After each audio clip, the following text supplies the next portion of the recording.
आप मुझे मैं टीवी में आपको देख के मुझे लगा आपका लैंग्वेज बहुत खराब है। कोई बात नहीं सर, मेरी लैंग्वेज का सर्टिफिकेट वो भाषा से ही लोगों को पता चलता है कि आदमी किस चरित्र का है, किस व्यक्तित्व का है।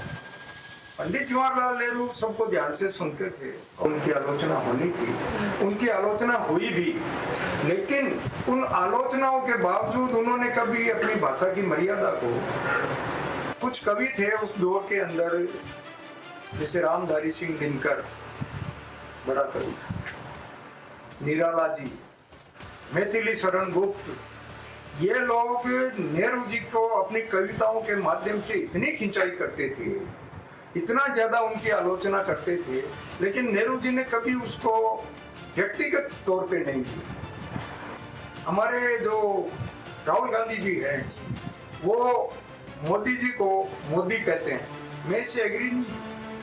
वो मोदी ये करेगा, मोदी वो करेगा, वो देश के प्रधानमंत्री है, 140 करोड़ लोगों के प्रधानमंत्री है, बिल्कुल उनका एज ए प्रधानमंत्री रेस्पेक्ट है। वो 140 करोड़ लोगों के मुखिया है। विश्वकर्मा साहब है जो क्या हेमंत विश्वकर्मा जो वहाँ के सीएम है आसाम के, वो मैं उसको पेल दूंगा, मैं उसको ये कर लूंगा, मैं उसको वो कर लूंगा, ये भाषाई मर्यादा बिल्कुल उल्लंघन हो चुका है। क्या नेताओं की भाषा अब मर्यादा खो चुकी है या हम सुनने के आदी हो गए हैं?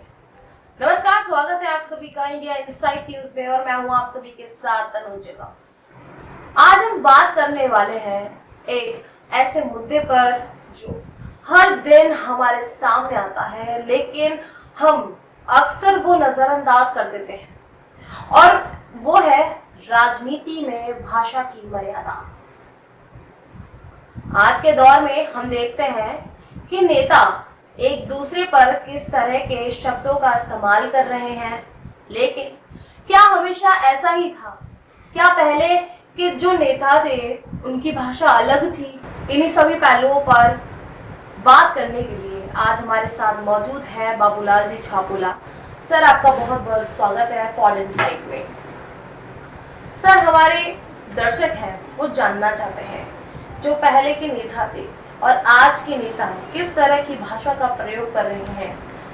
क्या भाषा शुरू से इस तरह की चलती आ रही है या फिर इसमें किसी तरह का बदलाव है? क्योंकि भाषा आपकी मर्यादा सिखाती है, आपके संस्कार दिखाती है, आपकी दिनचर्या, आपकी सारी चीजों के बारे में बताती है, तो उसके बारे में हमारे दर्शकों को बताएं। सर्वप्रथम तो सभी दर्शकों का मेरी तरफ से स्वागत। भाषा का वैसे जो आदमी के चरित्र होता है, आदमी का व्यक्तित्व होता है, वो भाषा से ही लोगों को पता चलता है कि आदमी किस चरित्र का है, किस व्यक्तित्व का है। मैं शुरुआत ज़्यादा पीछे नहीं जाऊंगा, मैं शुरुआत देश आज़ाद होने के बाद से करता हूँ। देश आज़ाद होने के बाद में जब पहली बार बिना इलेक्शन हुए मंत्रिमंडल बना था, तो जवाहरलाल नेहरू जी अपने देश के प्रधानमंत्री बने थे। उन्होंने कुछ विपक्ष के नेताओं को अपना मंत्री बनाया था जो उनके हमेशा आलोचक थे, आलोचना करते थे। फिर भी पंडित जी मतलब जवाहरलाल नेहरू, पंडित जी उन आलोचनाओं को बड़े हल्के से लेकर के और सबका साथ लेकर के चलते थे। 1952 के अंदर देश में जब पहला चुनाव हुआ, पहला चुनाव होने के बाद में जब गवर्नमेंट बनी, तो उसमें विपक्ष के किसी आदमी को तो इन्होंने नहीं लिया, लेकिन कुछ लोग फिर भी इनका राजनीतिक तौर पे लोकसभा के अंदर विरोध करते थे। पंडित जवाहरलाल नेहरू सबको ध्यान से सुनते थे और किसी के प्रति कटु शब्द उन्होंने अपने जुबान पे नहीं लाए। बात आती है सन 1962 की। 62 का वो दौर था जब भारत और चाइना का युद्ध हुआ था, और अनफॉर्चुनेटली, दुर्भाग्य से अपन थोड़े पिट गए उसके अंदर, अपने देश को थोड़ा पीछे आना पड़ा। ठीक है, देश के प्रधानमंत्री नेहरू जी थे तो बट नेचुरल उनकी आलोचना होनी थी, उनकी आलोचना हुई भी, लेकिन उन आलोचनाओं के बावजूद उन्होंने कभी अपनी भाषा की मर्यादा को नहीं छोड़ा। कुछ कवि थे उस दौर के अंदर, जैसे रामधारी सिंह दिनकर बड़ा कवि था, निराला जी, मैथिली शरण गुप्त, ये लोग नेहरू जी को अपनी कविताओं के माध्यम से इतनी खिंचाई करते थे, इतना ज्यादा उनकी आलोचना करते थे, लेकिन नेहरू जी ने कभी उसको व्यक्तिगत तौर पे नहीं लिया। निराला जी एक बार इलाहाबाद में एक कविता कर रहे थे, नेहरू जी उसी फंक्शन के अंदर थे, देश के प्रधानमंत्री थे, तो बट नेचुरल है, मंच पे बैठे थे। निराला जी ने बहुत ज्यादा कविता के अंदर इनकी आलोचना की। नेहरू जी उठे, लोगों ने देखा पता नहीं अब क्या होगा। आप वंडर करोगे, नेहरू जी ने अपनी माला ले जाके और निराला जी के चरणों में रख दी उतार के, और बोले बुद्धिमान बच्चा। ये शब्द थे नेहरू जी। निराला जी निराले व्यक्ति थे। एक बार ट्रेन में नेहरू जी जा रहे थे, तो निराला जी चले गए। आपके जैसे थोड़ी कोई ये जेड प्लस और इतनी सिक्योरिटियां नहीं होती थी, प्रधानमंत्री बड़ा इजी गोइंग होता था, नेहरू जी ऐसे ही चलते थे। तो ट्रेन में चले गए, उनकी बर्थ पे बैठ के निराला जी ने नेहरू जी को ओम शब्द का व्याख्या पूछी। ओम, नेहरू जी पूरी व्याख्या नहीं कर पाए, शास्त्रार्थ में हार गए। सब ठीक है ना, जो वाद विवाद हुआ उसमें नेहरू जी हार गए। उन्होंने स्वीकार किया कि निराला जी मैं पूरा नहीं बता पाऊंगा। ठीक, निराला जी निराले आदमी थे, जो कुछ उनके पास था वो दे देते थे, कुछ नहीं था। बड़े गरीबी के दिन आ गए निराला जी के। इतनी आलोचना, इतना वाद विवाद होने के बाद भी नेहरू जी को जब पता चला कि निराला जी के पास में अभी काफी मुश्किल के दिन है, तो उन्होंने साहित्य अकादमी एक पुरस्कार होता है, महादेवी वर्मा जी को कह करके वो पुरस्कार उनको दिलवाया। और अपनी जो किताबें थी नेहरू जी की लिखी हुई, उनके जो पब्लिशिंग के राइट थे, वो राइट उन्होंने किताबें छापने वालों को बेच दिए और बोला इससे 100 रुपया पर महीना निराला जी को देने, लेकिन निराला जी तो फिर लोगों को बांट देंगे, तो महादेवी वर्मा को देना है और महादेवी वर्मा उनका खर्चा चलाएगी। ये तो एक भाषा के ऊपर नेहरू जी की बात। उसके बाद में राजनीति पलटी देश की। नेहरू जी चले गए, इंदिरा जी का टाइम आने वाला था, बीच में शास्त्री जी वगैरह। तो इंदिरा जी के टाइम के अंदर कांग्रेस के अंदर के कामराज करके एक तमिलनाडु के मुख्यमंत्री थे, कुमार स्वामी कामराज, के कामराज। तो के कामराज ने कहा भाई देश के अंदर कांग्रेस कमजोर होती जा रही है, तो कांग्रेस का पुनरुद्धार करने के लिए उन्होंने कामराज योजना लाई। उस योजना के अंदर बड़े बड़े नेताओं ने अपने पद से त्यागपत्र दे दिया। कामराज जी ने भी त्यागपत्र दिया और लाल बहादुर शास्त्री साहब ने भी त्यागपत्र दिया। ऐसा करके और कांग्रेस का पुनरुद्धार करने की बात चल रही थी। तो कामराज और इंदिरा जी दैट टाइम कांग्रेस को मजबूत करने में लगे, लेकिन इनके बाद में 69 आते आते मतभेद हो गए। मतभेद हो गए तो कांग्रेस में दो गुट हो गए, इंडिकेट और सिंडिकेट। इंडिकेट और सिंडिकेट। जो इंदिरा गांधी का समर्थन कर रहे थे वो इंडिकेट, और जो सिंडिकेट यानी कामराज एंड कंपनी का जो समर्थन कर रहे थे वो हो गए सिंडिकेट। राष्ट्रपति का चुनाव हुआ। नीलम संजीव रेड्डी कांग्रेस के अधिकृत प्रत्याशी थे और इंदिरा गांधी का जो गुट था उन्होंने निर्दलीय वीवी गिरी का समर्थन किया। इंदिरा जी ने कहा कि अंतरात्मा की आवाज पे आपको वोट करना है। कांग्रेस का अधिकृत प्रत्याशी चुनाव हार गया और इंदिरा का जो सिंडिकेट इंडिकेट का समर्थक जो था निर्दलीय प्रत्याशी वो चुनाव जीत गया। लेकिन भाषा की मर्यादा वहां भी कायम रही। अब आता है 1975 के अंदर 71 में इंदिरा गांधी ने जो चुनाव लड़ा था रायबरेली से, राजनारायण जी ने उस चुनाव को चैलेंज कर दिया कोर्ट में। कोर्ट में सुनवाई होते होते 75 आ गया 75 के अंदर एक बड़े न्यायाधीश हुए थे जगमोहन सिन्हा। उन्होंने देश के प्रेजेंट सिटिंग प्रधानमंत्री के खिलाफ डिसीजन दिया, इंदिरा गांधी जी का चुनाव रद्द कर दिया। कोर्ट की इंदिरा गांधी जी ने कहा मैं इस फैसले को नहीं मानती, इस्तीफा नहीं दिया, देश में इमरजेंसी लगा दी गई। लेकिन यहाँ तक भी भाषा का उन दिनों में एक नेता होता था जिसका नाम शायद आपने सुना होगा, देवकांत बरुआ। नहीं सुना होगा तो बता देता हूँ। वो कांग्रेस के अध्यक्ष होते थे। तो उनके सेंटेंस थे जो पहली बार मेरे हिसाब से जो सेंटेंस जो मेरे को लगा कि ये नहीं होना चाहिए था, वो था Indira is India, India is Indira. यानी भारत ही इंदिरा है, इंदिरा ही भारत है। ये देवकांत बरुआ ने कहा था। उसके बाद में चुनाव हार गए इंदिरा जी, सब कुछ हो गया, वापस सत्ता में आ गए। 1982 का एक मैं किस्सा बताता हूँ कि ये बड़े आदमियों के किस्से बता रहा हूँ। अपना ये क्या बोलते हैं, हॉकी का एशियाड भारत जीत गया, पाकिस्तान को हराते हुए। तो जियाउल हक, जनरल जियाउल हक पाकिस्तान के राष्ट्रपति होते थे। उन्होंने भारतीय हॉकी टीम को बुलाया और इस्लामाबाद में जो वहाँ के राष्ट्रपति का भवन होता है, सदर, वहाँ बुला करके भारतीय हॉकी टीम के कैप्टन को गले लगाया। बोले ठीक है, मतभेद है, दोनों देशों के अंदर विरोध है, लेकिन खेल भावना सर्वोपरि रहनी चाहिए।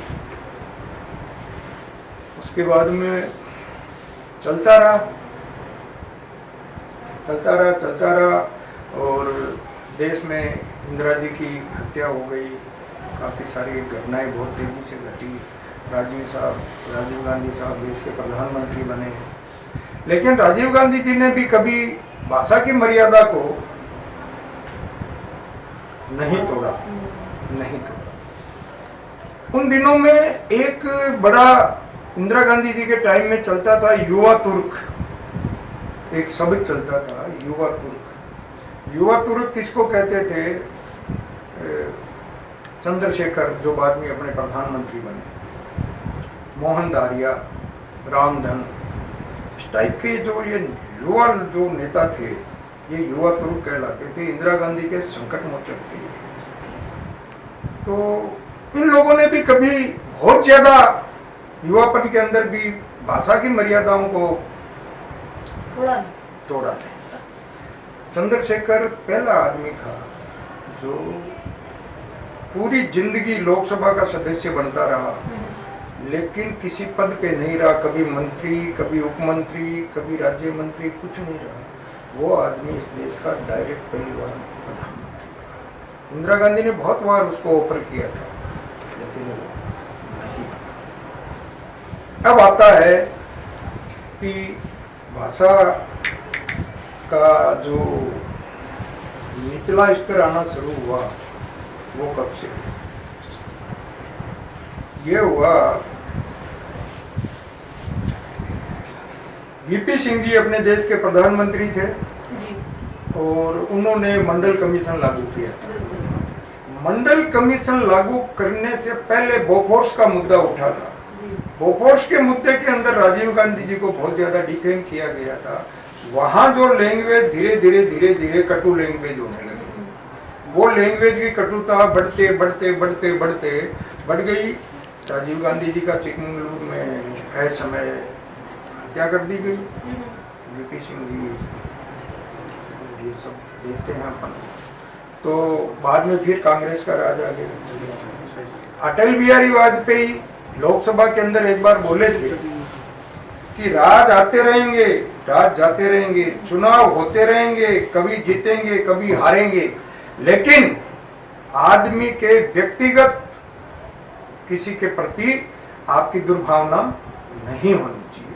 वो लास्ट बड़ा राजनेता था इस देश के अंदर जिसने ये शब्द इस्तेमाल किए। आपको ध्यान होगा 1992 के अंदर लाल कृष्ण आडवाणी का रथ रोका था लालू यादव ने, अरेस्ट किया था। लालू यादव ने लाल कृष्ण आडवाणी का रथ रोक करके अरेस्ट किया था उनको, लेकिन विथ ड्यू रेस्पेक्ट हेलीकॉप्टर से उनको उठा के भेज के कलकत्ता के अंदर एक गेस्ट हाउस के अंदर रोज फोन करके पूछते कोई तकलीफ हो तो बताइएगा। वो उन लोगों का नियम था। उसके बाद में आज अगर मैं कहूं तो 2014 के अंदर फिर सत्ता बदली। उससे पहले अपने दिल्ली के अंदर रामलीला मैदान में एक बड़ा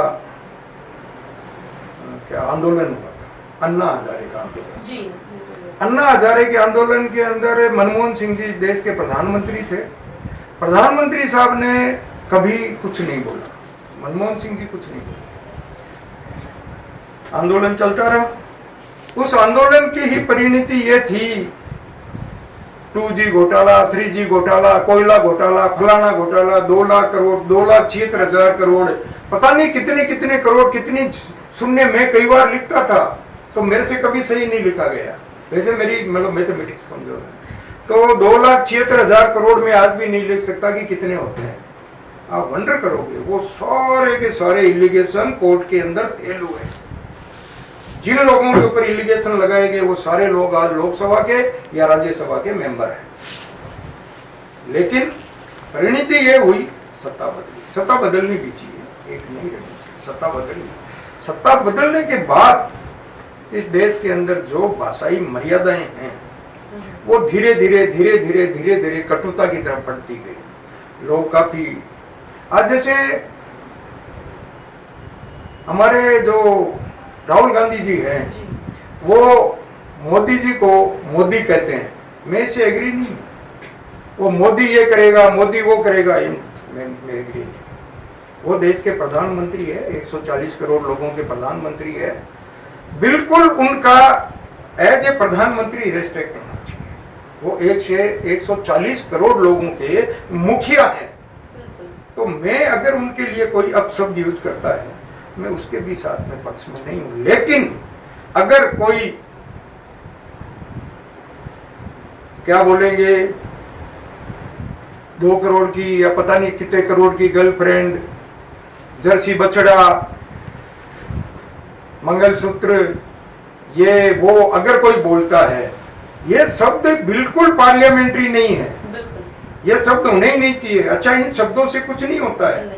आप किसी को कितनी गाली दोगे, गाली देने से क्या होता है?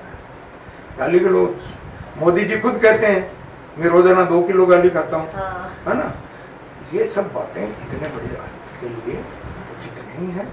बाद में अब क्या हुआ, उसके बाद में और ज्यादा मर्यादाएं अभी जो चल रहा है। मैं वंडर कर रहा हूं कि लोकसभा के अंदर लोग गाली गलौज भी आ गए, कटवा कह रहे हैं, मुल्ला कह रहे हैं, ये कह रहे हैं, वो कह रहे हैं। मतलब वो कोई बाहें चढ़ा रहा है कि मैं तेरे को बाहर देख लूंगा। ये महान हिंदुस्तान की परंपरा, जो इस देश की परंपरा थी, उस परंपरा के योग्य ये चीजें नहीं है, लेकिन हो रही है। दुर्भाग्य है देश का। और अभी जो चुनाव हो रहे हैं, इन चुनावों के अंदर तो अब क्या ही कहें साहब। मैं उसको ये कर दूंगा, मैं पेल दूंगा, मैं पकड़ लूंगा, मैं बहुत ज्यादा जो शब्द हैं जो यहाँ पे सार्वजनिक रूप से मीडिया में कम से कम मेरे से नहीं बोले जाएंगे, ठीक है ना। वो शब्दों तक अपने देश की राजनीति गिर चुकी है और बदले की भावना इतनी ज्यादा प्रबल हो गई है कि तुमने मेरे साथ ये किया, मैं हर हालत में तेरे साथ ये किया। जबकि सार्वजनिक पद पे जो आदमी बैठता है वो एक प्रदेश का जो सीएम होता है, वो प्रदेश का मुखिया होता है। वो किसी पार्टी का आदमी नहीं होता है, वो व्यक्तिगत आदमी नहीं होता है। उस पद पे बैठने के बाद वो प्रदेश का मुखिया है। दिल्ली में अगर कोई प्रधानमंत्री मंत्री बनता है, वो पूरे देश का मंत्री और प्रधानमंत्री है। उनको अपनी भाषाओं का बिल्कुल वो रखना चाहिए, संयम रखना चाहिए। मेरे हिसाब से अब जो भाषा की मर्यादा है वो इतनी ज्यादा बिगड़ चुकी है कि उनके बारे में अब मैं कुछ ज्यादा नहीं कहूँ तो अच्छा है। सर, राजीव गांधी के दौर में क्रिकेट पॉलिटिक्स जैसा शब्द सामने क्यों आया? राजीव गांधी जी के टाइम में क्या था, ये करीब मेरे ख्याल से 1987 की बात है। और हिंदुस्तान और पाकिस्तान के बीच में एक काफ़ी तनाव बढ़ गया था। और भारत की जो सेना है वो पाकिस्तान बॉर्डर पे एक ऑपरेशन कर रही थी, ऑपरेशन ब्रास्टेक्स। उसके अंदर ये सेना अभ्यास कर रही थी और बहुत ज़्यादा मिलिट्री वहाँ डिप्लॉय कर दी गई थी। तो जनरल जियाउल हक को ऐसा लगा कि अभी हो सकता है आजकल में हमला हो जाएगा, भारत आजकल में हमला कर देगा। तो उससे बचने के लिए वो बड़ा इंटेलिजेंट आदमी था। भारत और पाकिस्तान का क्रिकेट का मैच हो रहा था जयपुर में। जनरल जियाउल हक बिना किसी को कहे, बिना, वैसे राष्ट्रपति को परमिशन की जरूरत नहीं होती है, वो सीधा प्लेन लेके उतरा जयपुर में और अपने स्टेडियम में जाके मैच देखने बैठ गया। इसको कहते हैं क्रिकेट पॉलिटिक्स। उसके बाद में जब वो अपने घर में आ ही गया तो नेचुरल है, राजीव गांधी जी से उनकी मुलाकात हुई। राजीव गांधी जी से जब उनकी मुलाकात हुई तो उन्होंने कहा, देखो मिस्टर गांधी, राजीव जी, हमारे पास भी परमाणु बम है, इसलिए लड़ाई उचित नहीं है। और ऑपरेशन ब्रास्टेक्स में जो अपनी सेनाएं आगे बढ़ी हुई थी बॉर्डर पे, उनको वापस बुलाया गया। और ये एक उस आदमी के क्रिकेट पॉलिटिक्स की वजह से बहुत बड़ा तनाव खत्म हो गया। इसको बोलते हैं क्रिकेट पॉलिटिक्स। सर, 2014 के बाद जिस तरीके से भाषा में मर्यादा बिल्कुल ही चेंज हुई है, उसके बारे में आप क्या कहना चाहिए? 2014 के बाद में जैसे सत्ता बदली, सत्ता बदलने के बाद में कुछ लोग जो फ्रंट पे आए, धीरे धीरे, एक दिन में नहीं, धीरे धीरे उन लोगों ने जो उनके स्टेटमेंट आने लगे, जो उनकी बातें आने लगी, वो ऐसे लगा कि धीरे धीरे थोड़ा सा भाषा के अंदर अनपार्लियामेंट्री शब्द ज़्यादा इस्तेमाल किए जा रहे हैं। और इनका पीक आया 2019 में। उसके बाद में 19 के बाद में अभी जो चल रहा है, आसाम के अंदर चुनाव हो रहा है, पश्चिमी बंगाल में चुनाव हो रहा है, दीदी ओ दीदी, दीदी ओ दीदी। हमारे जो विश्वकर्मा साहब है, जो क्या हेमंत विश्वकर्मा, जो वहाँ के सीएम है आसाम के, वो मैं उसको पेल दूंगा, मैं उसको ये कर लूंगा, मैं उसको वो कर लूंगा, ये जो शब्द आ रहे हैं, ये शब्द अपने हिंदुस्तान की सभ्यता के मेरे हिसाब से अनुकूल नहीं है। इनको नहीं बोलना चाहिए। भाषाई मर्यादा बिल्कुल उल्लंघन हो चुका है। तो ये थे हमारे साथ बाबूलाल जी छापोला, जिन्होंने बहुत ही सरल और स्पष्ट तरीके से हमें समझाया कि राजनीति में भाषा की मर्यादा आखिर क्यों जरूरी है और समय के साथ इसमें किस तरह के बदलाव आए हैं। आज की इस बातचीत से एक बात तो साफ हो गई है कि शब्द सिर्फ बोलने के लिए नहीं होते, बल्कि वो हमारी सोच और संस्कार को भी दिखाते हैं। वीडियो पसंद आई तो लाइक, शेयर, सब्सक्राइब जरूर करें और ऐसे ही अपडेट्स और ऐसी ही वीडियोस को पाने के लिए देखते रहिए इंडिया इनसाइड न्यूज़ को। नमस्कार।